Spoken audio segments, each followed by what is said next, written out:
কলকাতায় ডিসেম্বরের শীত পড়ার সাথে সাথেই শুরু হয়ে গেল আমাদের সকলের প্রিয় পশ্চিমবঙ্গ সরকারের তথ্য ও সাংস্কৃতিক বিষয়ক বিভাগ দ্বারা আয়োজিত কলকাতা আন্তর্জাতিক চলচ্চিত্র উৎসব, যার এবারে ৩০তম সংস্করণ রাজ্যের সাংস্কৃতিক রাজধানী কলকাতায় অনুষ্ঠিত হচ্ছে।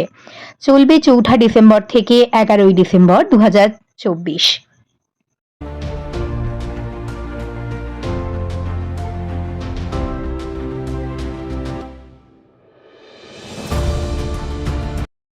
আজকে আমরা এসেছি নন্দনে ৩০তম কেআইএফ ফেস্টিভ্যাল।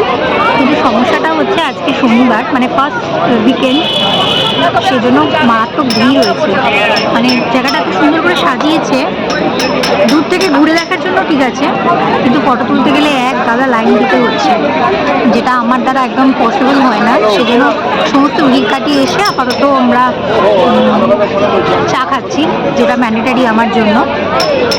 দেখা যাক গিয়ে দু একটা ফটো তোলা যায় কিনা, যদি যায় অবশ্যই শেয়ার করব। কিন্তু খুব সুন্দর সাজিয়েছে। ৩০তম কেআইএফএফ অর্থাৎ কলকাতা ইন্টারন্যাশনাল ফিল্ম ফেস্টিভ্যালের থিম হলো বাংলার মাটিতে বিশ্বের ছবি। এই থিমে মূলত সেজে উঠেছে নন্দন সহ অন্যান্য ভেন্যু। ৩০তম কলকাতা আন্তর্জাতিক চলচ্চিত্র উৎসবের ফোকাস দেশ ফ্রান্স। এবারের উৎসবের থিম সঙের ভাবনা মমতা বন্দ্যোপাধ্যায়ের এবং গানের কথা লিখেছেন এবং গেয়েছেন নচিকেতা চক্রবর্তী। গত বছর থিম সং গেয়েছিলেন অরিজিৎ সিং।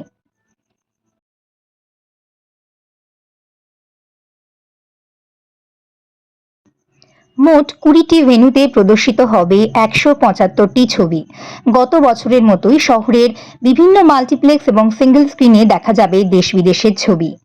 আজ তোমাদের সাথে শেয়ার করলাম এই কলকাতা আন্তর্জাতিক চলচ্চিত্র উৎসবে নন্দনের পুরো চিত্রটা।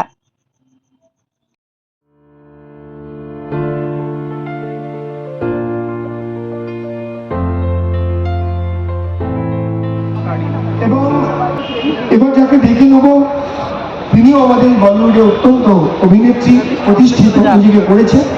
তার সঙ্গে সঙ্গে এখন বিভিন্ন সামাজিক কাজে নিজেকে প্রতিষ্ঠা করেছে। আমাদের সাহিত্যিকা ব্যানার্জি, সাহিত্যিকাকেও মঞ্চে আসার জন্য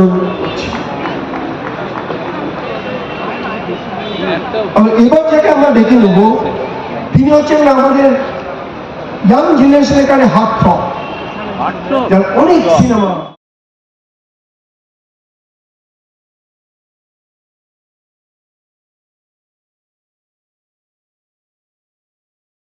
প্রতি বছরের মতোই এবারেও কিন্তু এমন একটা সুন্দর স্বর্ণালী সন্ধ্যা আমি কাটালাম নন্দন চত্বরে। এ এমন এক জায়গা যেখানে শিল্পী এবং সাধারণ মানুষ সবাই মিলেমিশে একাকার হয়ে গিয়েছে, তাই প্রতি বছর এত ভালো লাগে। আর শীতের সন্ধ্যায় ভারী এক কাপ চা দিয়ে কিন্তু সন্ধেটা জাস্ট জমে গেল। আমার আজকের এই ছোট্ট ব্লগটা তোমাদের কেমন লাগলো অবশ্যই জানিও। আমার এই প্রচেষ্টার মাধ্যমে তোমাদের আমি আন্তর্জাতিক কলকাতা চলচ্চিত্র উৎসবের কিছু নিদর্শন দেখানোর চেষ্টা করলাম।